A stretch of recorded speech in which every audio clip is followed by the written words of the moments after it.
A bombshell ruling from the Georgia Supreme Court as justices overturned the murder conviction of the prominent attorney who shot his wife to death as they drove through Atlanta.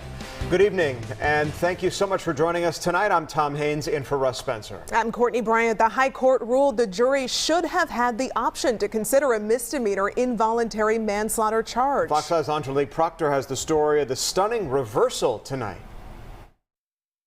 Tex McIver's attorneys say this 7-0 unanimous reversal shows that all the justices who heard this case are in agreement that the evidence against Tex for murder are, quote, not overwhelming or even strong. When we got the decision today, we were absolutely thrilled. We've been waiting for this moment ever since the verdict came down. The Georgia Supreme Court has tossed out Tex McIver's murder conviction, ruling that the former Atlanta attorney did not get a fair trial because the jury didn't have a lesser offense to consider.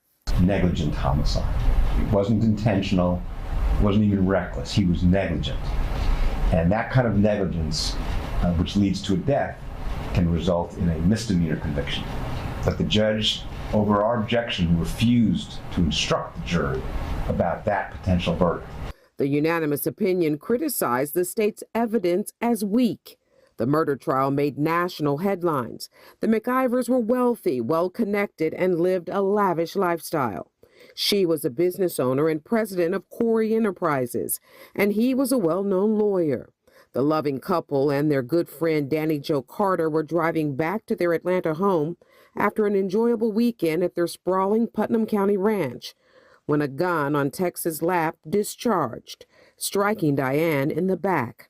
Attorneys for Tex called it a tragic accident. The Supreme Court opinion talks about the lack of evidence in the state's case of any motive on Tex's part, and says, in fact, all the evidence was to the contrary, that they, in fact, were deeply in love with each other. Fulton County District Attorney Fonnie Willis is considering a new trial, while defense attorneys plan to get McIver released.